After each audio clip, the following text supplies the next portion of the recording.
Welcome to the 128th season of the Canadian Club Toronto, Canada's Podium. For over a century, this platform has been a gathering place for visionaries, public figures, and decision makers to discuss the most pressing issues of our time. We've been having important discussions and debates around this podium in this country for well over a century. I call this a historic podium of record. Our club's always been a forum for visionaries, public figures, and decision makers to command attention to the issues of our time. The Canadian Club is one of the most important podiums anywhere in the world that a Canadian can speak to, tell Canadians what it is that they think, develop those thoughts. And so I want to thank you for that very, very much. Please join me in thanking our esteemed panelists today.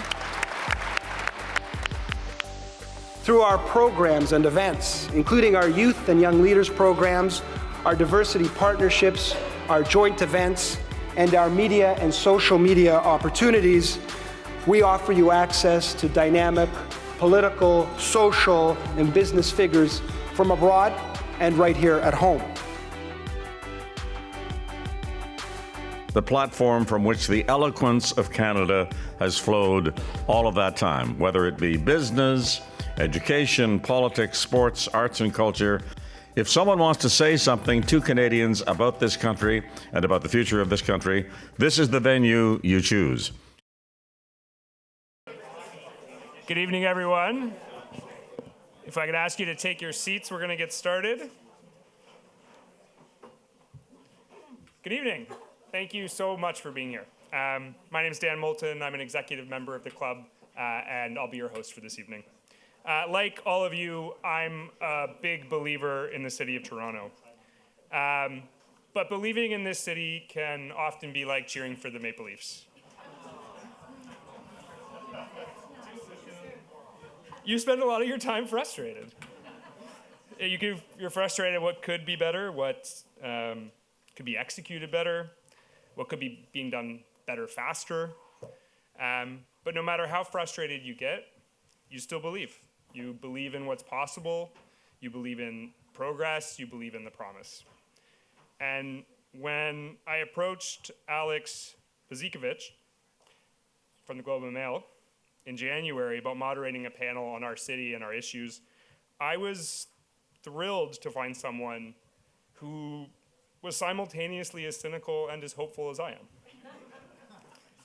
He's assembled a pretty great panel tonight of believers to tackle, I think, the most pressing, complex set of contradictory emotions that come with believing in this city, and they'll be up here very soon.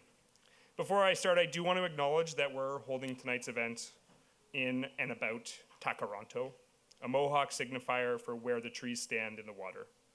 This land is covered under Treaty Number 13 and the Williams Treaties, and it's the traditional territories of many Indigenous nations. Living on this land together makes each of us responsible for upholding and embodying the treaties that govern it, which were signed to last as long as the sun shines, the grass grows, and the rivers flow. Since the pandemic, we're reminded of how important connections are to our quality of life. The Canadian Club harnesses the desire for connection by offering events that spark discussion, nurture curiosity, and facilitate networking. We can only present engagements like this because of the generosity of our partners and our sponsors. So please join me in thanking tonight's event sponsor, YZD by Northcrest Developments.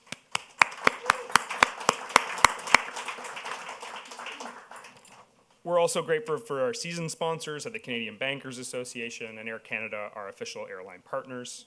We also partner with Canada Forest Trust Corporation on as our smart forest planting partner, helping reduce the club's carbon footprint.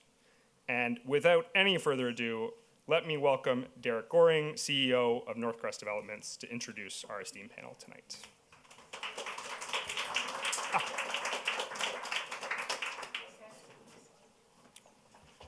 Thanks very much, Dan. It's a real pleasure to be here and see so many familiar faces.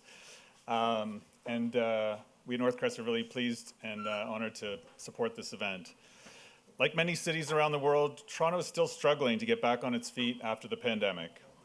While we've seen some positive signs lately, including downtown is coming back to life with more people coming back to the office, we've also suffered some additional and unexpected blows. President Trump's first weeks in office have disrupted our trade relationship with our most important economic partner and triggered fears of stalled growth and lost jobs. The word crisis is overused, but clearly we're facing some daunting challenges. That said, I see lots of opportunities, and I know many of you in this room do as well. My confidence comes from the most important advantage we have as our city, is our people. We're among the most diverse, highly educated, and talent-rich cities in the world.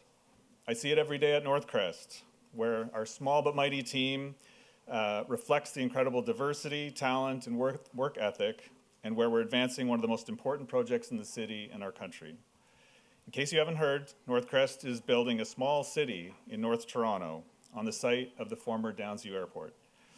Over the last 30 years, what we're now calling YZD, which is an homage to the site's former aerospace legacy, will be home to more than 60,000 people in over 30,000 newly built homes. It will also be where 25,000 people work in future-focused industries. And it will be a new focal point in the GTA, with 75 acres of new parks, a reimagined and pedestrianized 2-kilometer runway, and a series of connected, vibrant neighborhoods that will rival the best in the world. We can't do it alone, however. We need partners in government, in the development industry, and in civil society, and you'll be hearing from several of them tonight. YZD is one way, one big way, we can help tell a new story to the world about how to build neighborhoods in the 21st century. It's about a new urban form focused on people and on quality of life. It's about showing that Canada is at the leading edge of this transformation, and it's about ensuring that we can take control of our economic future by doing what we've always done in Canada and what we do best, and that is build. At Northcrest, we absolutely believe Toronto can get its mojo back, and we're doing our part to make that happen. That's why we're also proud and excited to be a sponsor of tonight's event. And now, like all of you, I look forward to hearing from the panel on how we do that. So I'm just going to quickly introduce the panel and hand it over to Alex to take this on. I'll start with Jason Thorne. Jason is Toronto's chief planner, leading a 350-person team shaping the city's future. A lifelong city builder, he swapped ideas with planners around the world and previously spent a decade revitalizing Hamilton as head of planning and economic development. Chris Ball is a VP at Council Public Affairs and a go-to political strategist. He's a veteran of campaign war rooms at every level of government and recently advised Toronto Mayor Olivia Chow. He's also helped major brands navigate the world of public affairs. And I'm realizing I'm not going in order, so maybe you guys want to do a little wave, do a little wave as I call your names. Alex Mather is VP of Development at Collective Marquee, driving bold urban projects across Toronto. He's a former political advisor and once helmed communications for Jennifer Keesmaat's mayoral run and an advisor to former Premier Kathleen Wynne, bringing a strategic edge to everything he builds. Claire Weitz is a founding partner at WXY. I like the use of the letters. The New York firm based on known for blending architecture, public space, and sustainability. A global leader in resilient design, she's redefining how cities connect people, nature, and communities. Leslie Wu is CEO of Civic Action and a powerhouse in city building. With over 25 years experience across sectors, she's a champion for sustainable communities and a board member at Waterfront Toronto and a founder of SheBuildsCities.org. And finally, our moderator this evening, Alex Bzikovic, who's the architecture critic at the Globe and Mail and a sharp voice on urban life. His best-selling book, 305 Lost Buildings of Canada, dives into the social and design stories that shaped and reshaped our cities. Alex, over to you. Thanks so much, Derek. Thanks to the club, and thank you all for coming. So I appreciated Dan's introduction. What was it you said, Dan? The mix of optimism and cynicism, or hope and cynicism? Yeah, I think that's about right. I think that probably captures indeed accurately what many of us on the panel are feeling.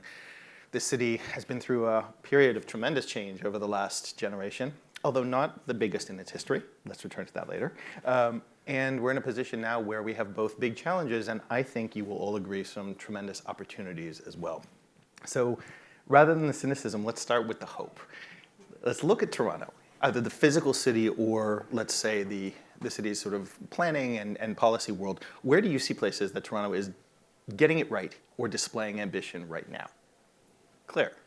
Oh, I get Do you to want be to first? No, I know Alex has an answer. Let's start with Alex. As the lapsed Torontonian, it's perfect. But you know, the Ontario line looms large for me. Like, whether it's I don't know, those are some big construction sites, but the fact that what it's connecting, and I just think it's going to reap a good kind of havoc on Toronto. So that's where I would place my money on the big moves right now. All right, thank you. I guess we'll go down the line. Jason. A good kind of havoc. I like that. I'm gonna steal that. That's a good one. I would say one of the ones that is maybe most exciting to me, and maybe because it's also a little bit personal to me, is I am a returning Torontonian. The last time I lived in this city was 25 years ago, and I was working on a small environmental group with Leslie Wu called the Toronto Bay Initiative. I started my career doing environmental advocacy and community advocacy. And we worked for a number of years on this dream of like revitalizing the Portlands and hey, maybe we could reconfigure the mouth of the Don and turn that into like a great new neighborhood. If you had asked me 25 years ago, did I really think we would actually do it? I'm not so sure. And now I'm here and it's happening and I'm quite excited to be part of it. So to me, that's one of the cities I see around North America. That's one of the biggest things I see. That's not just a Toronto story. That's one of the biggest things I see happening in any city in North America right now. And I feel like I got a bit of a personal connection to it. So fair. All right, Chris. I think I look at this from where my optimism isn't necessarily something that's immediately tangible. If we look at where we were 18 months ago, if we look at where we were from a budgetary perspective, from just deficit upon deficit upon deficit, an infrastructure deficit, a $1.6 billion opening pressure in our budget, a $1.8 billion albatross called the Gardener around our necks. All of these things were holding the city back in a massive way, to the point, like I'm sure I might bring this up a few times on the panel, but so let me explain Maslow's hierarchy. People remember Maslow's hierarchy of need, right? Right. So to the point where it dragged the city down to really just subsistence. Like, how do we just try to like maybe get the subway to work? Maybe, right? And so now I think there is it's not necessarily tangible at this exact moment. Like you're not going to feel it right away, but the measures that have been happening over the last 18 months give me great optimism for what that's going to set up for the future. Thank you. Leslie. Okay, so Jason stole mine, so no, I have to be more creative because indeed, I think the waterfront, I mean, it's an ambition that was set, it's probably like 40 years ago, and now it's manifesting itself. So mine is therefore not, even though I'm an architect and a planner, it's not physical. I think where I see the strength of ambition is in the next generation of leaders that I get to work with every day, and their activities that are not in one specific project or initiative, it's the cumulative, and the ability of society and all of us to be able to step out of their way, and I see it happening, to me is what gives me the greatest hope that in fact any of these projects or any of these issues can go faster than they're going now, because that's kind of what has held us back and is always a risk of holding us back, is that we don't look ahead enough and we don't listen to those for whom the future is most important. All right, youthful energy. Alex. I think Toronto's in an interesting moment where we've come through a period of tremendous growth, and now we find ourselves at a moment where we can, define the future of the city, where we have to define the future of the city. It's with projects like the Portlands and with North Crest and some of the Collective Marquis large-scale projects. But it's also I think what Chris and Leslie said, where the history isn't written, and it's not written in any city, but it's really not written here. And I think what's interesting from a political standpoint is, housing is one of, if not the biggest, Maslow's hierarchy, needs we have in this city that, finally has a cross-partisan consensus that it needs solving, and it needs solving now. And that's new as of, only a few years ago. I mean, any city council vote now passes with a margin where there's only a couple dissenters, although I know Jason has a controversial sixplex report he's got to take to council at some point, which might be interesting. But until very recently, every vote on housing was a was a matter of question. And now, everyone agrees on the need, and everyone agrees on the primacy of the need, and that's new and that's exciting, and that's great. Yeah, indeed. I mean, Alex, you and I have shared many frustrated texts on this subject over the years. But it is, there is a consensus coming that the city needs to change in certain respects. And one of the places that change then needs to happen is in the house neighborhoods, which have been, as many of you probably know, the parts of the city that have been sort of put aside for change. But I want to back up and I want to ask the inverse of the question that I asked first. Where is Toronto failing to deliver on big things? Where is Toronto failing to express its ambition? Where are we not seizing this moment that, as Alex was just mentioning, seems like a really pregnant one, let's say? Chris? Sure. Okay, so again, I think about this a little differently. So when I look at where we sometimes fall down as a city, is that we don't pretend it's a city, right? So any of you who watched that Netflix documentary during the pandemic will get what I mean. So when we talk about pretending it's a city, it's not just one number. It's not just a balance sheet. It is a tension between, drivers, cyclists, transit riders. It's a tension between homeowners and renters. It's a tension between arts and commerce. And all those things make up, and that tension in between all those things makes this city amazing. And if all we do is dilute those tensions down to service one number, and that one number being the lowest property tax number in the region, we're doomed to fail, right? And so we all need to kind of, maybe not folks in this room, but I do feel like we need to think a bit broader and think about the city as that space where we hold those different tensions, because those tensions matter and those tensions create opportunity and create amazing things. In other words, the fact of the city of Toronto being a city is an advantage. Correct. And we should be building on that rather than trying to water it down. Who else wants to jump in? Well, maybe I'll pick up off of that and take it up a level and say, where do ideas come from? They come from civil society, they come from the private sector, they come from the bureaucracy, and they come from elected officials. And it's really hard for the first two to operationalize ideas if the last two aren't on board and operating with gusto. And I think to Chris's point, the current mayor having solved some of the financial pressures means some of the expensive big ideas are now a little bit more within reach. But I think, the fact that we're not that far out of the pandemic means that, I think both the elected officials and the bureaucracy need to be almost given permission to think big and to dream big again. That wasn't a thing you were allowed to do as a public official in the depths of the pandemic when people were just trying to not die. And now, not everything's rosy. There's still big problems, but I think we're at a point where you can start to ask, what of those four entities is generating the big ideas, and can the elected officials and the bureaucracy implement on them? You have permission to believe now. Exactly. Can I just jump in? Please. Because I think we have to remember there's a muscle this city has never really exercised or built. There's a sort of how we think about the city and the culture is we stopped the Spadina Expressway. We stopped the blockbusting of Regent's Park. We're really good at stopping things, right? and the muscle that says let's take risks, let's do things. Just culturally, I mean, we haven't exercised it. It's not in our mythology of the origins of the city. This is a city that's built on preventing bad things from happening. And so now everything that we look at, a hammer sees everything as a nail. So I think in order for us to move past this, we need a different set of glasses, a different sense of lenses, and that requires a different type of leadership. Thank you so much. I am going to build on that in a moment, but Claire, you first. Okay. So, I mean, just to back to your earlier attack about people and younger people. So I think Toronto lost its 15-minute city moment. Like here, like big urban idea, the 15-minute city. Toronto was the 15-minute city.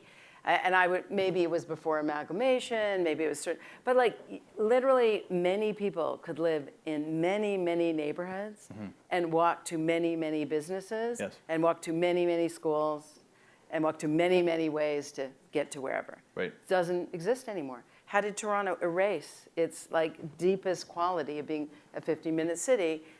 Instead, I think there was already these big indicators that big towers were being planned where they weren't that. And even some of those towers tried to be that, little businesses at the bottom of towers. But I think that's I think something Toronto should have went, whoa, what's happening here?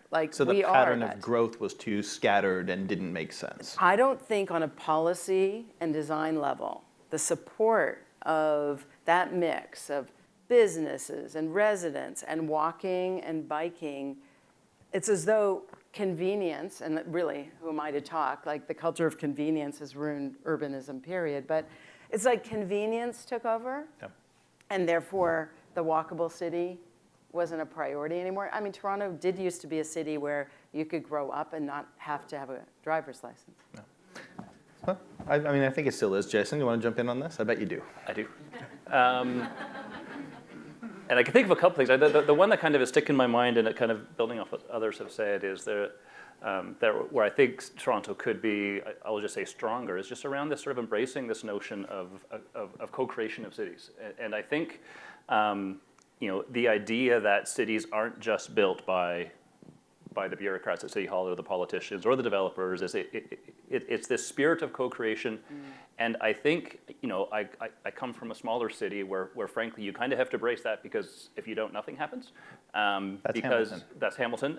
Because, the city, we didn't have tons of staff, we didn't have tons of money, so you kind of had to get creative in terms of how you tried to make things happen. Right. I think it's an important concept for cities. So it's not about residents just saying, here's the things the city should do, and sometimes it's this thing that residents can just take on their own, that private sector can take on their own, and then there's as the bureaucrat in a city hall, sometimes just kind of stepping back and getting out of the way, so some of those things can kind of happen and sort of embrace the fact that, we aren't the only creators in the city. And I think that's an important concept for how successful, vibrant cities operate, and it means you've got to also then be willing to embrace a little bit of chaos, a little bit of messiness, a little bit of things not going right. Because if you try to make nothing bad happen, then nothing good's going to happen. I think that's a really good point. Chris? Yeah, if you look at a city like Medellin, right, which is made this massive turnaround, right? It was like the most dangerous city in the world, and then now crime is down something like 80%. And part of the reason why and how they did that was there is a mass participatory budget process that happens, which is something that we tried to kind of expand a bit more at the city. There's more work to be done.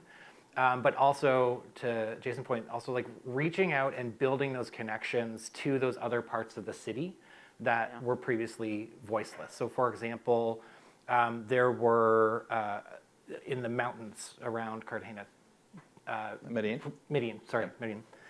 predominantly low income, had no way to get into the city. They built the elevators, they built a whole bunch of infrastructure to connect those folks to the downtown core to be a part of the life of the city, right? And so, again, recognizing that there are all these different pockets and bringing it all together and managing that tension, not diluting that tension, makes a big difference. And they built them at the boundaries of the neighborhoods, because it kind of forced integration. And when you sit at those stations, you sit there and it's just this natural mingling point of there's an informal economy that kind of popped up around them. It's a fascinating example. Just link the three conversations and Claire's point about we used to have a 15-minute city. I actually believe we didn't really everywhere. So my family, when they came to Canada, we were in Agincourt. There was no 15-minute anything. And so there were pockets of the original city, the old city, that I would say, yes, check.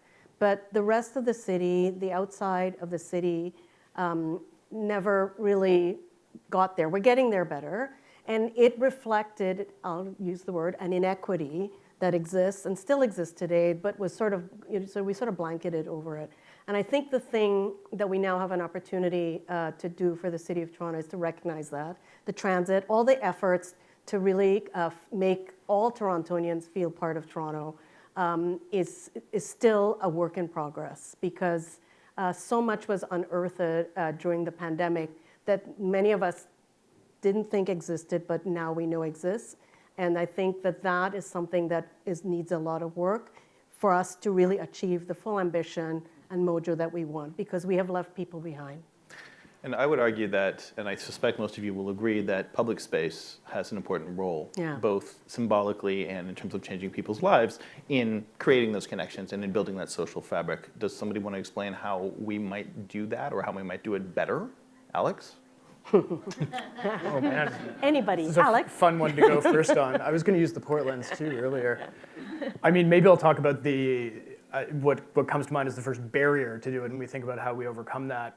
You know, to Leslie's point about when you look across the neighborhood, you know, where are the nice things urbanistically, the nice new things at least, and very often it's private sector development that pays for it, and that's well and good. It's it's an appropriate thing to have happen, but one of the reasons for the inequities of nice things across the city is that a lot of those things that people like us tend to think are nice, you know, a neighborhood cafe, a new bike lane, you know, a new pocket park, are things that some suburban councillors tend to block because it's not the type of city that they see themselves being the arbiter or protector of. And so, you know, thinking about how, to Jason's point, you help foment some of that momentum that you need among people in the neighborhoods, that they're going to the councillors and saying, no, this is actually something that we want. You represent us.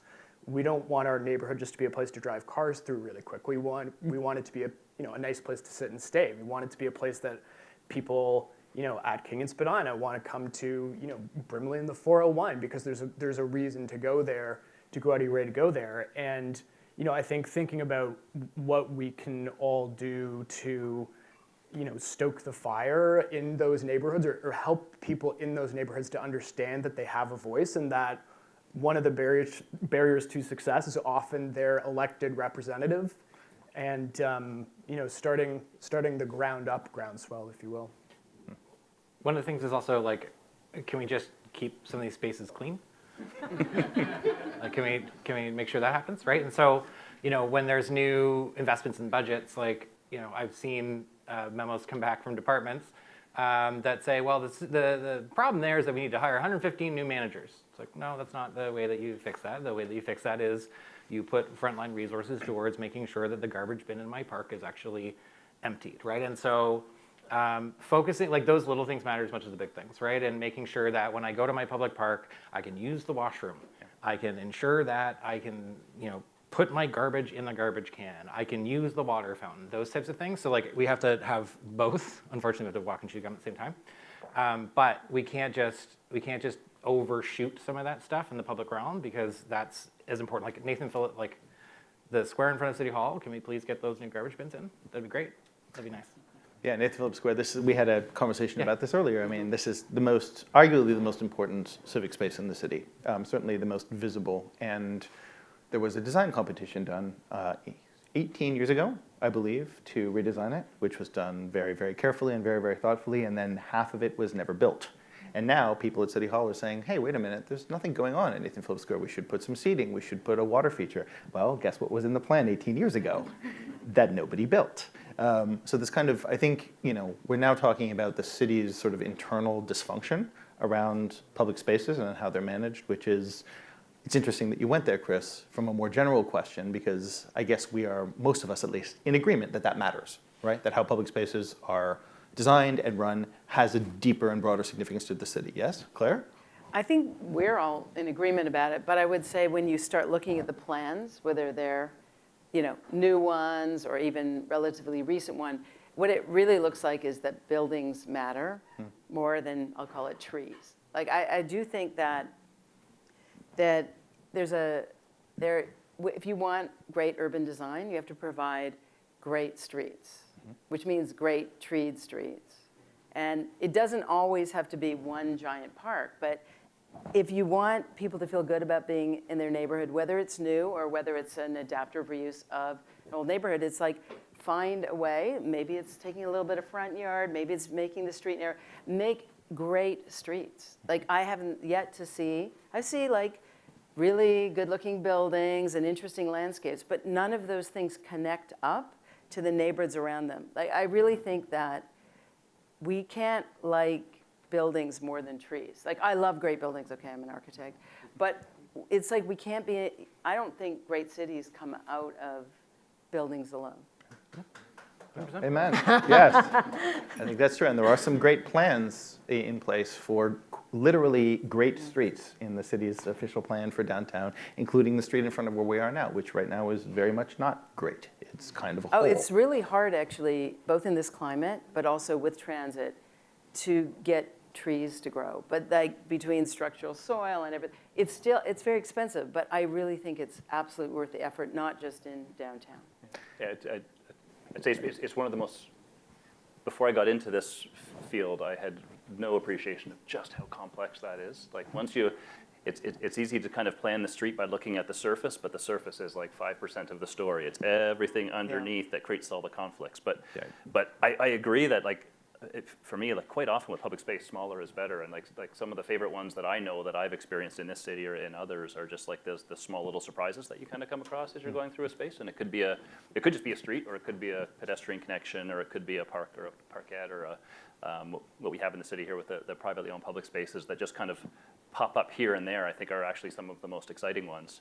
And then I think there's a maintenance absolutely is huge. I mean, you're sending a message to the community about are you welcome here or are you not by kind of how well kept the place is. It's no different than if your living room is a mess. You're not having guests over. And so I think that's important, but also just sort of the investment in, I think, programming and animation, and maybe being a little less timid about what we kind of like imagine parks and public space are for in terms of whether it's commerce or activities. I visited one for the first time just a couple of days ago in Etobicoke called Maple Park, where they've got a little arts pavilion. Fascinating, and just teeny tiny little park. I don't know if people know. It's just kind of it's more of a corner really. And this one little intervention of a neat little arts facility just transformed the space. And like thinking differently about it, to me, it's not enough to just kind of design the space and even maintain the space. Like you got to create reasons for people to be there.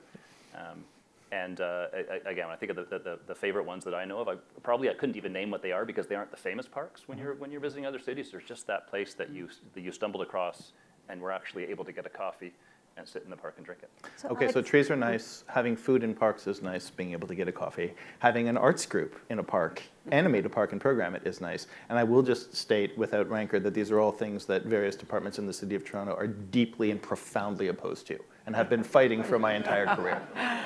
Yeah. So it does need to be said, but please go ahead. But Alex, I think, so if we use different words to talk about this, which is about caring. When I'm in a space, if it's clean, if I notice unique little gestures in the design, the trees are blossoming, there's people, somebody thought about putting, an accordion out and somebody's playing an accordion, whatever it is, this notion of caring for the city, which the pandemic stripped away a bit from us. I ride on the King car all the time, in rush hour, at the back of the streetcar, someone is there with no shirt on, boobs hanging out, and everybody is looking away.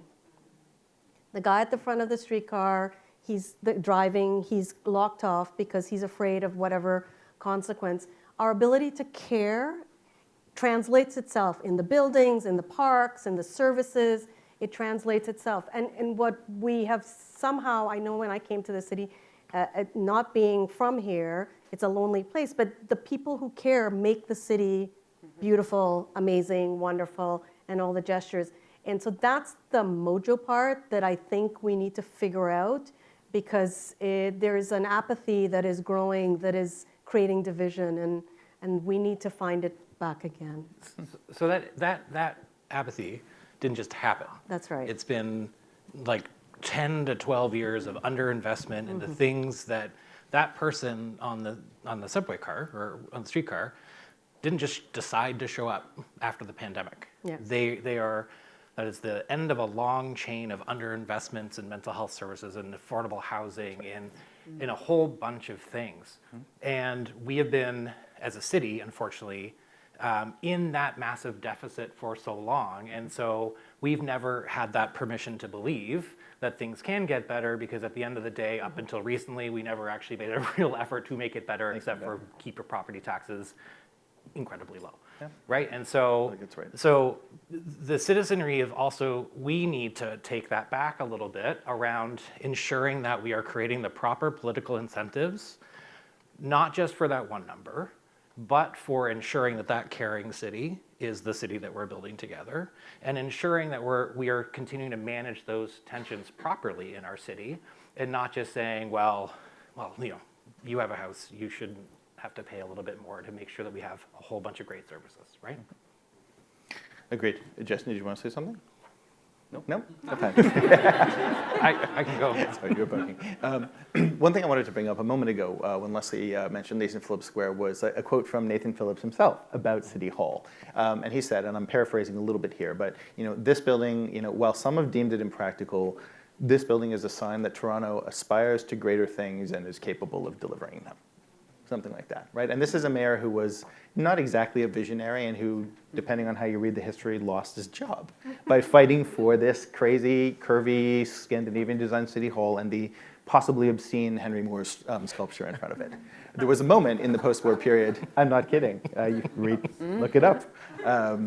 But yeah, I mean, there was a moment in the post-war period when the city of Toronto changed very dramatically and rapidly from one that was more or less socially and ethnically homogeneous into a place that was much more diverse and much larger, and built housing for about 1.5 million people in a 20-year period, and also made a lot of cultural and economic changes. And in so doing, also changed the physical city, creating places like Yorkville, you know, where there are stores in houses on side streets, which is now a thing that we would never imagine doing. The combination of social tumult and rapid growth and a degree of flexibility and creative thinking allowed a lot of things to happen here that previously seemed impossible. And Leslie, you mentioned something about the sort of the personality of the city being one about saying no. That personality, which is indeed shapes our civic culture, was formed in reaction to this period that many people felt had gone too far in certain ways, right? Needed to be reined in.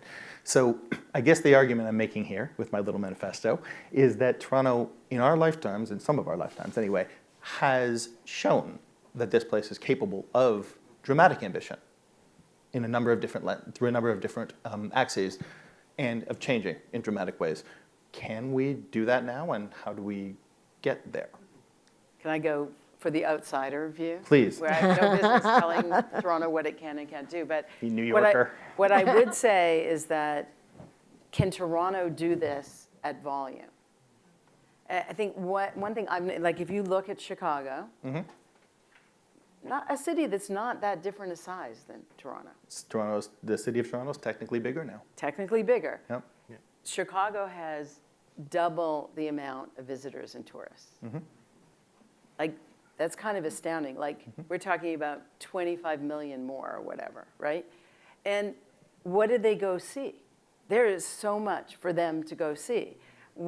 Toronto is erasing even some of the things that you used to go see, and it's not necessarily planning for new things that you would go see. And I think those ideas about what you would plan, like there's such exciting businesses here, really interesting people, like some of the most creative artists around.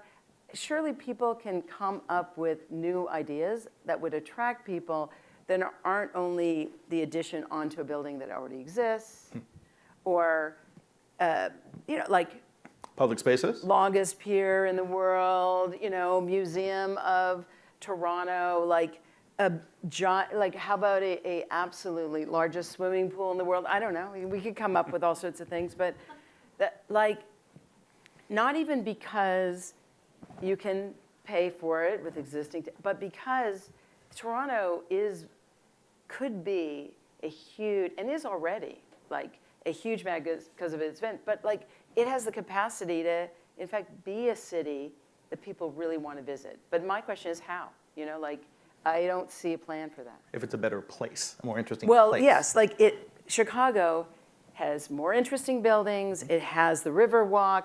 It added Millennium Park. Let's just start, and it's going to open the Obama Library. Those are just 3 things. But Pilsner, but like all those, there's all sorts of neighborhoods. There's Goose Island. Like you can go, there's a 606 trail. That's just the start of it. Never mind absolutely more than one major museum. But like the city is the same size. So maybe I declare my conflict because I'm on the board of Waterfront Toronto, but I think one of the greatest opportunity venues for us is the waterfront in terms of destinations and the ability, and I know there's thinking going on around what that should look like and how the lack that we have now and why there is a need. But I think what's important, because of the way the city works and it's in the context of a region, I think there needs to be, I'll call it a more regional view about what that is, because, there's Downsview, there's Woodbine Park, what's happening in Brampton, what's happening in Oshawa. I know Toronto tends to not pay attention to this, but there is the one time that I saw that this city and this region really cooperated and worked together, ironically, was when we put together the Amazon bid. And it was a collective, cooperative, and it really built the strengths of not just this city, but the whole region. And so I know you're scrunching your face, but I'm saying that I'm a regionalist at heart. And I truly believe part of the secret is not only Toronto, what it does for itself, but what it does in collaboration with the rest. Because it's a regional economy. People live, work, and play in this region. It's not only what we do here. I think one of the things that is interesting as well, to go back to Claire's point for a moment, you were talking about some of those spaces in Chicago and New York, and I was reflecting on the fact that a number of those are named after philanthropists. Mm-hmm. And in those two cities in particular, for a whole bunch of reasons, there's a real culture of philanthropy being directed towards the public realm. Yes. And we don't have that here to the same degree, so much so that the Lassonde Art Trail, which I'll do some promo for Waterfront Toronto for a moment, is a named art trail that's being planned for the Portlands. The Bentway was the result of a big gift. The Weston family just gifted, I think, $50 million for a Queen's Park redo. Those are the only three substantial ones I can think of, and I think about this stuff every day. And that's very different. There are many people in this room who are much better at speaking to the high net worth donor class than I am. But I think the question of how you incent or how you provoke people with those resources to be a partner in making the city more special, more visitable, more interesting than it is today is something that's probably worth going down the road on. Just on the philanthropy point, I think we come from a culture that's so different from the U.S. in two respects. One, there's less money? Less money, that is absolutely it. There's more wealth in the U.S. And two, we have a greater expectation of what our government will do for us. Yes. Mm-hmm. And so that history is one of the barriers. I think that's true, and I just want to build on what Alex was saying, because I think what is implicit here, which probably is clear enough to most people in the room, but I think often needs to be repeated in our political culture, is that places matter and specific places matter. If you look at what was in that Amazon bid book, or you look at the reasons that Google said they wanted to come here with the ill-fated Sidewalk Labs thing, it has to do with very specific public spaces, very specific buildings, very specific restaurants. People are not attracted to a city, they're attracted to particular places. Yeah. And I would argue that our city, Waterfront Toronto aside, has not been especially good at making places that somebody wants to put in a brochure.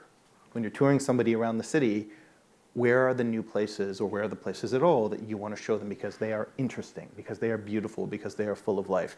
They exist, but there aren't a lot of them, in my view, given how much is going on in the city as a whole. So I know some of you agree with me. Does someone want to build on why that is, or tell me that I'm wrong?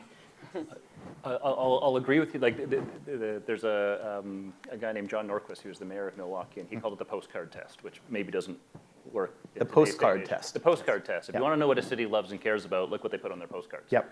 I think we still have postcards. I don't know, but it kind of speaks to the point you're going at. And do we have lots of things that you would put on a postcard? I would say, my perspective is we have many. We can have more, but I know the route that I take people on when I'm walking around the city, and it's probably not dissimilar to what others would do. Yeah, there's certain spots that you hit, so it's those moments are there, absolutely.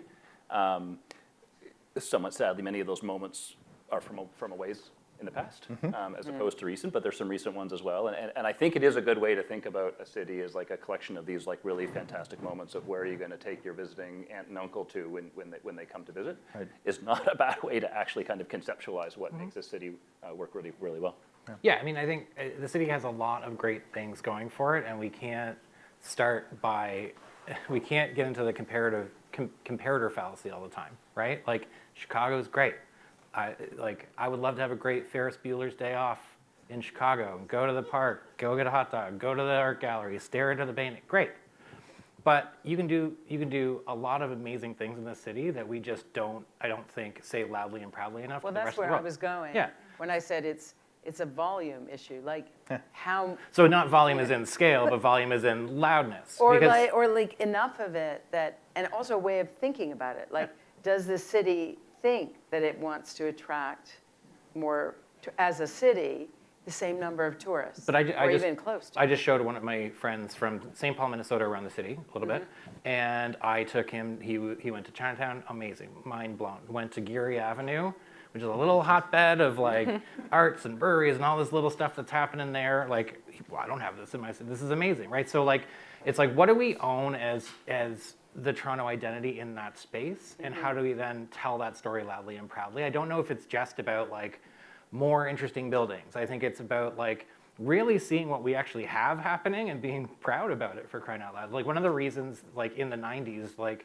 for a major economic revolution in the UK was also like this cool Britannia thing that Tony Blair and the team, like that's where you got Britpop and Pulp and Blur and all this Culture was an export. Culture was Design an was export. an export. Exactly, right? Yeah. And so when you look at spaces like Geary, like there are so many hidden little galleries there that you wouldn't even know that are amazing, right? And we should be telling that story more loudly and proudly. But maybe, can I counter this conversation? Because maybe part of what, for those who live here, those secret places, I call them secret, that are known by a few, which make the life in the city actually remarkable. The roadie shop in the industrial park that only, you know, by word of mouth, you wouldn't even know it existed, or maybe on Instagram. The preservation of that is, I think, what maybe we worry about, we in general, which is different than the counterpoint about the postcard, which is what attracts others to the city. And it's not one or the other, but I think that there's always, there are hundreds, thousands of places that are fascinating in this city and this region that are unheralded, unknown, and for the communities, that's okay. And so I think that's the sort of yin and yang of this dilemma about who we are and what we think about ourselves it's the don't let, and you know, preventing things, it's the preservation of the things we have. But it's an economic thing, I guess, where I was going, which is how are younger people going to afford to live here unless the economy, which tourism helps with, is more vital and vibrant? And so I was going with, how do you get to be able to stay in your neighborhood and live?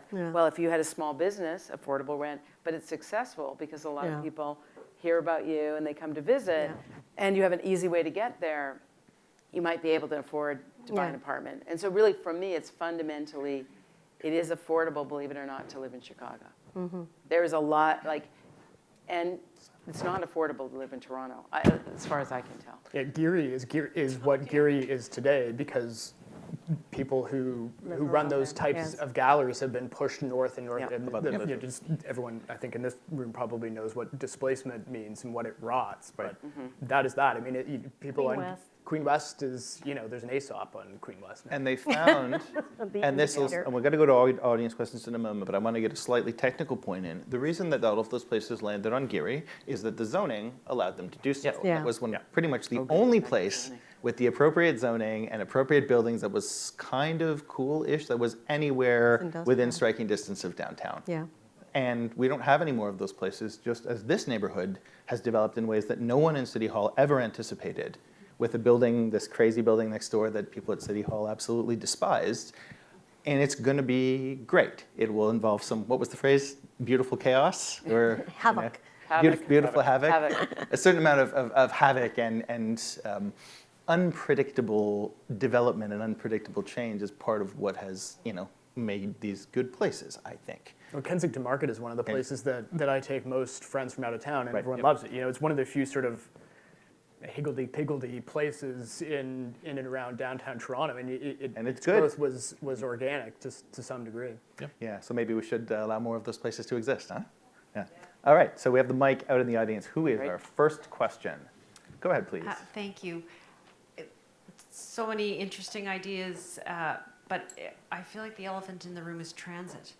Like, for anyone who rides transit in the city, it's a nightmare getting worse by the day.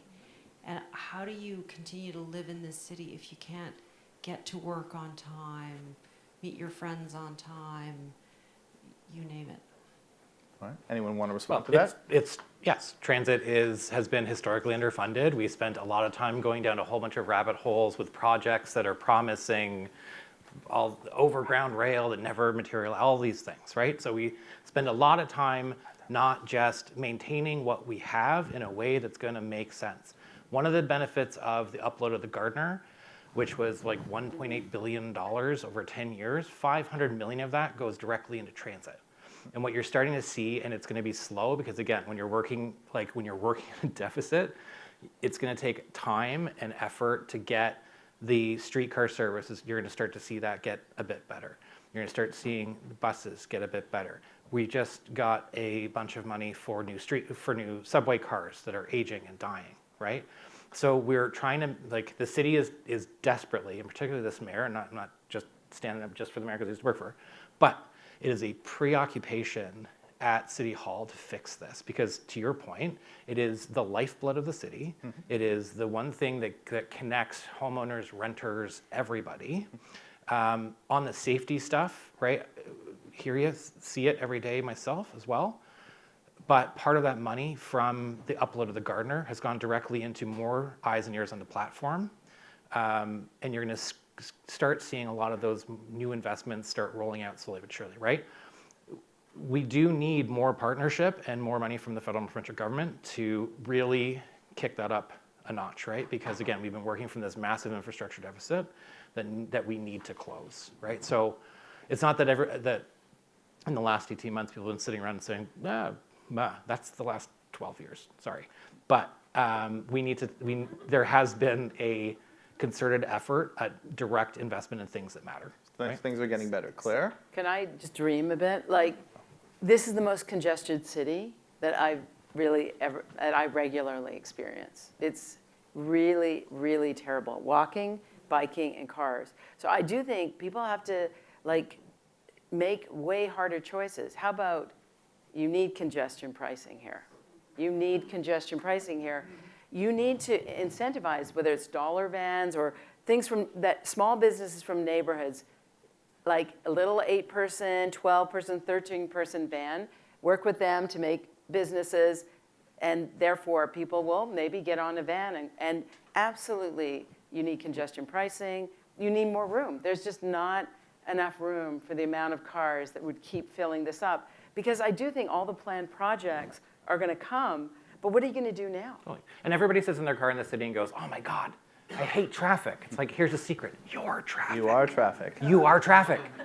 So you can be part of the problem and the solution. So let's figure out the other way, right? But I think some private innovation in incentivizing not single cars, single Ubers, how about other things that you incentivize? So, go. On sort of an optimistic note, I would say one of the things, you asked the very first question, those sort of things that you're optimistic about, and you stole the transit, so I couldn't use that one. You're an optimist generally, Jason. I am.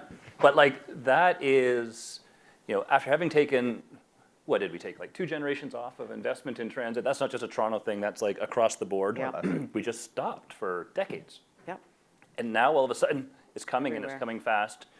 None of it's actually opened yet, if any of the new stuff. And I don't even think we've begun to appreciate and contemplate just how impactful that's going to be when all of that stuff starts actually opening and running. Huge.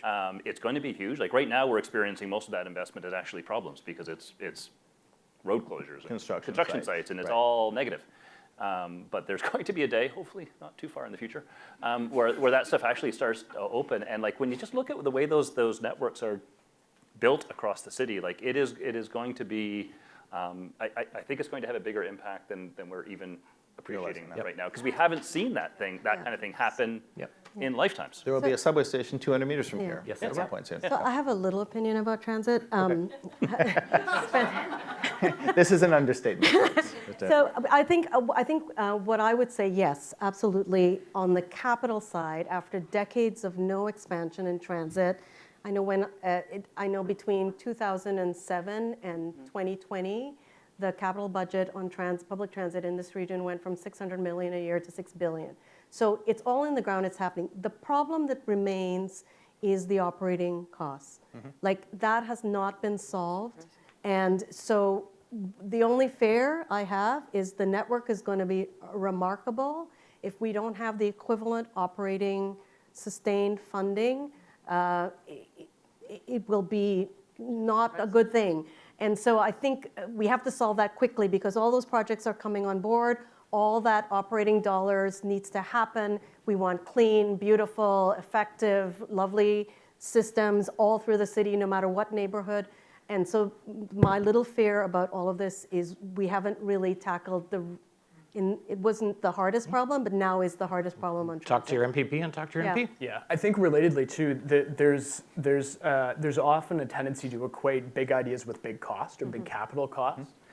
And when you think about the transit that has come online, new transit that has come online or been substantially changed in the last 20 years, the King Street streetcar, which was the King Street pilot, and that was a long acronym, was one of the most transformative transit projects this city has seen in decades, and it cost $1.5 million in capital. You know, it moved 85,000 people a day very slowly before the pilot, and then after spending $1.5 million, it moved 125,000 people a day much more quickly. And the place was nicer. And the place was nicer. So, you know, the streetcar, there's low-hanging fruit that doesn't, you know, mean a big capital or a big operating expansion as well. Indeed. You know, King is the only line that's had that treatment since then, and there's lots of streetcars that are stuck in mixed traffic. Little things like traffic agents, right? All right, let's go to the next question, because I know we have some more. Yes. Sir. Yeah, hello. There was a Danish planner, Michael Colville Anderson. You might have seen the TVO series that he did. Yes. And he went around to different cities to try to identify their mojo. And it was all the global cities. Yeah, the guy with the tattoos. The tattoo guy, yes. And Mexico City, Tokyo, and so on.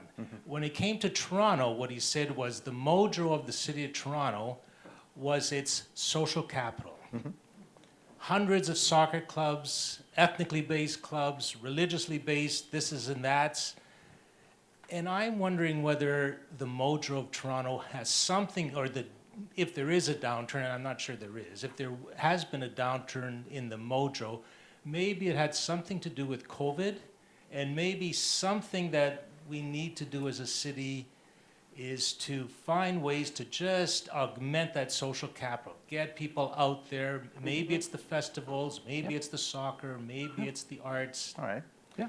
So I'm with Joe, more parties. That's what Joe said. So my question is social years. capital, is social capital the thing that will drive the mojo of the future It for is Toronto? 100% one of the things.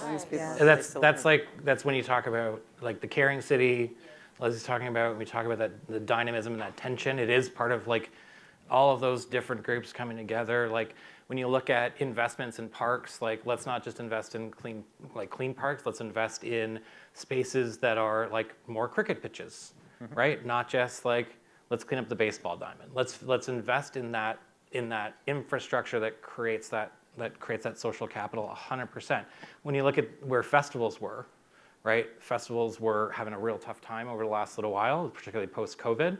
And a big priority is making sure that they operate, they have the funding, they have the ability to do that. Because like when I go to Big on Bloor or I go to Do West Fest, it's like the best part of the summer. It is the best part of the city. Yep. We are a city of festivals. We are a city of that social capital, 100%. Jason? I was on that show because they came to Hamilton. What was your mojo in Hamilton? And it was a very kind of similar thing, and just talked about, like, back to sort of what I was talking earlier about the co-creators. It was like a lot of the folks that Community.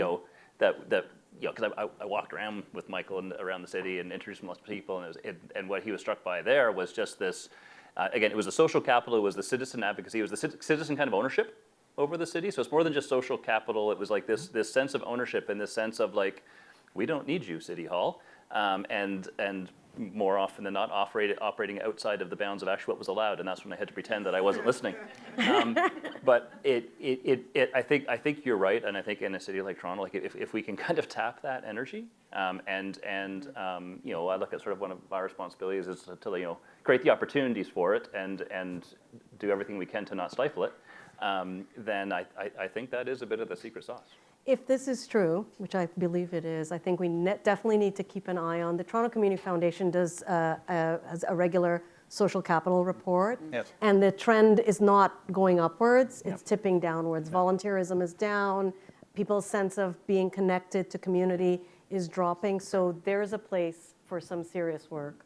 All right. Do you think part of that is because people don't feel free to take over a street, a garage, that there's too many rules? It's probably that plus. It's not any one thing, I don't think. Go ahead, Hi, please. folks. My name's Khadija. I'm a Toronto girl through and through. This is the only city I've known, minus Beijing for a year. My question is more of there's a little preamble to it. When I was little, my parents taught us that in Toronto, if you see someone that looks worried or concerned or has a map open, you stop and help them. It was totally normal to do.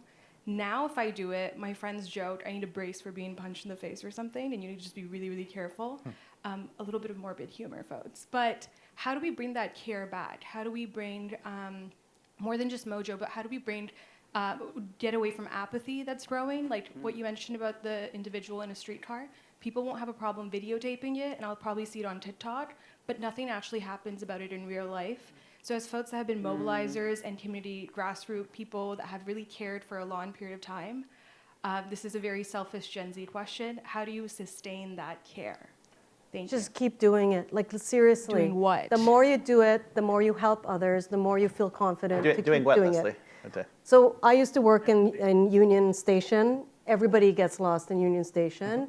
At least 4 or 5 times a day, I would go down and puzzle face, same to your president, and I'd go up and say, where do you need to go? I can help you. You feel, the more you do it, the more comfortable you feel doing it, the more confident, and any worry about someone's gonna, you know, knife you or whatever horrible thing you think is gonna happen because that's what goes through your brain, you become more comfortable at it. And yes, it is, we're in a city. And so, but I think if we don't embrace it and be brave about it and courageous about it, no, we'll all just sit in our homes and not allow the city to grow. Okay. Good, all right. How about this gentleman over here, Darnell? The gentleman from Scarborough North.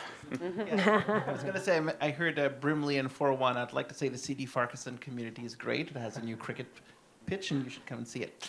But over and above that, it actually brings home, you know, a challenge that we're now seeing in that the bargain of planning over the last 30 years was effectively, 40 years, was effectively, you'll get your Section 37 bag when it comes to you.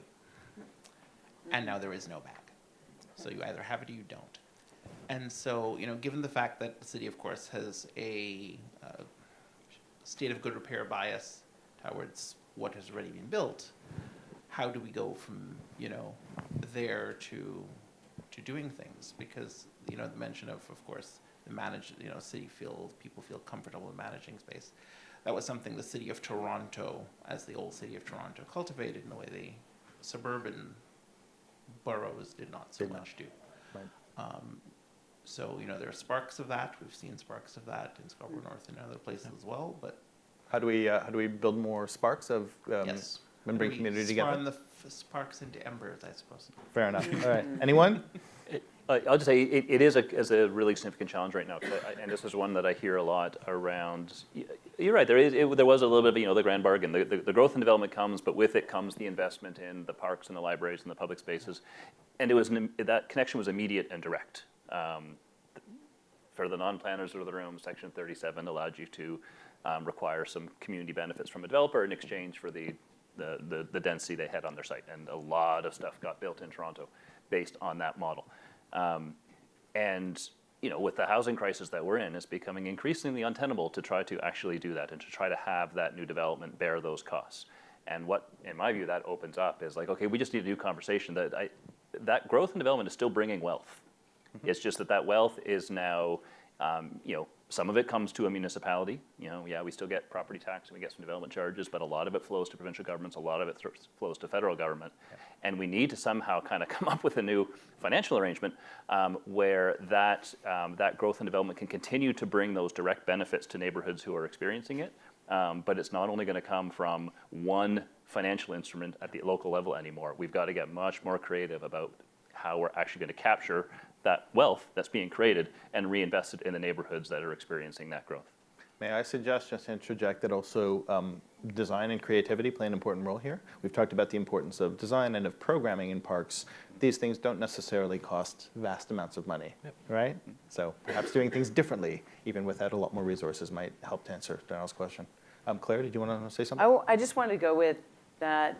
I think doing things differently has to be a real campaign. Because otherwise, like Waterfront Toronto was doing things differently. Like the parks got built and then a certain amount of development came after. It wasn't that you did a certain amount of development and you deserved a park.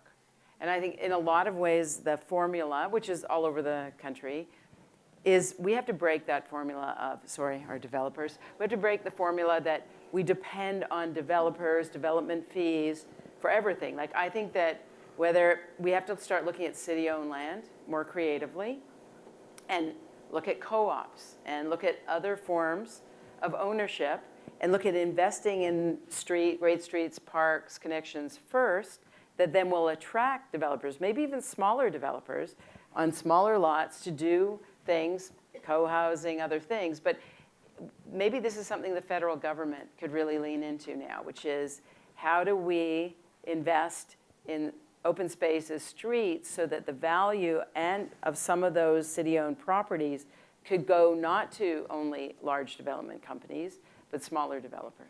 Well, and here, I'll give you I'll lob this up for you. Chris was involved in the mayor's office in negotiating the New Deal, the quote-unquote New Deal with the province, which he mentioned earlier. And to Claire's point, there hasn't been a New Deal with the federal government. No. There's a new federal government that should notionally be open to a New Deal. The previous government gave billions to transit for capital and operating, and that's all well and good, but it's never enough.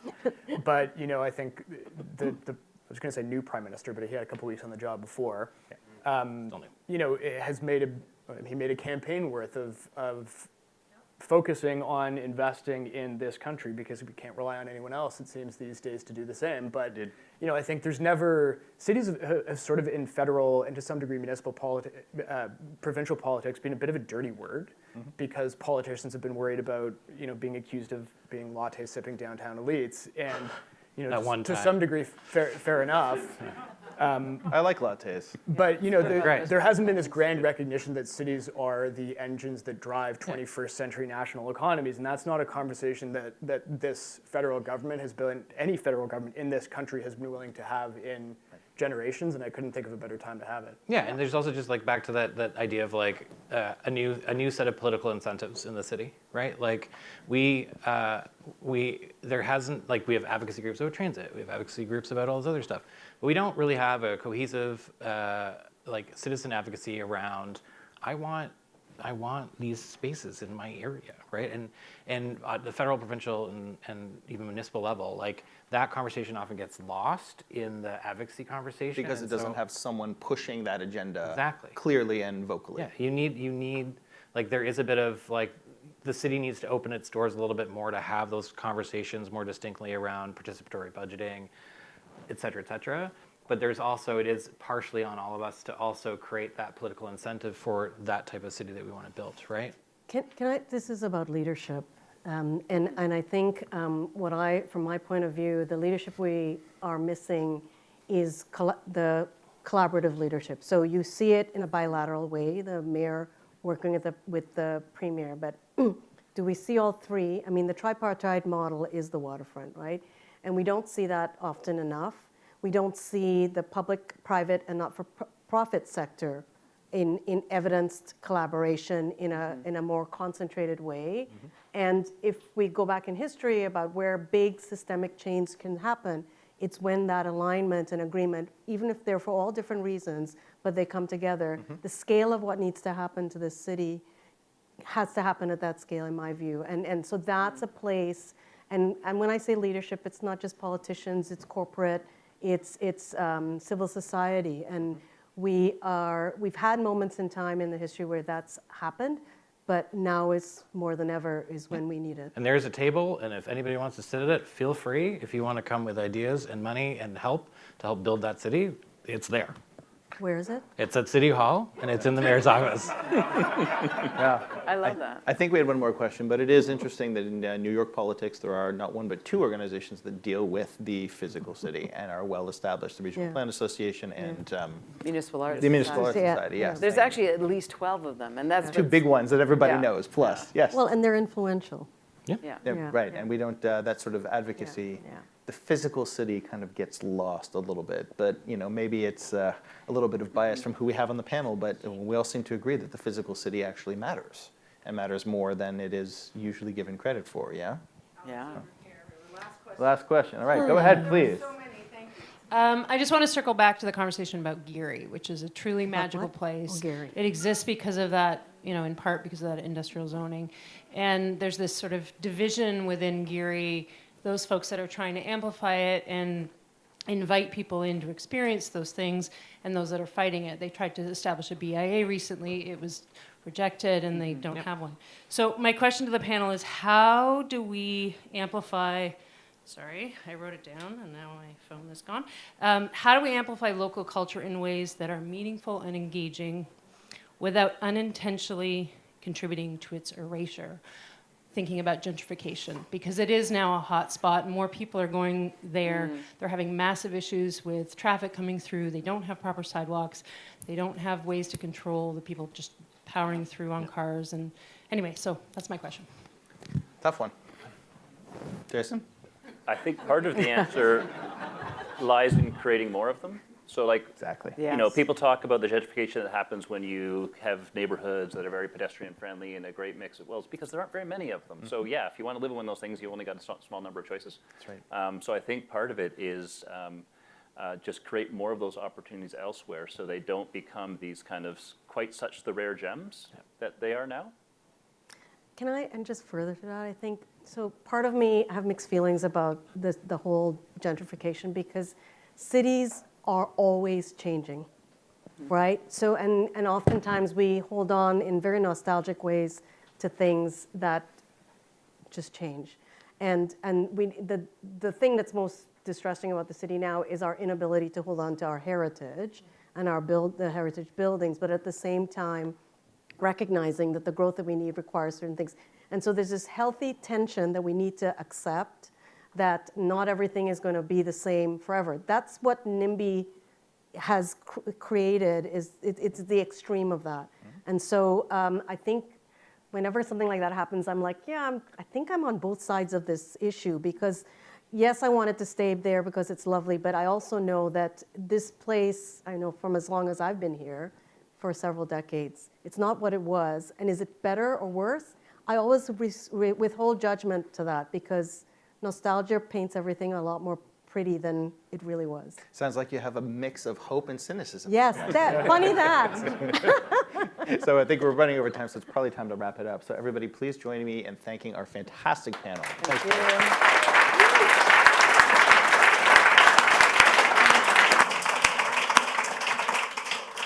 Thank you all very much. Thank you. To build a better city, we have to have honest conversations like this about where we're at and where we're going. And I think you all brought that tonight.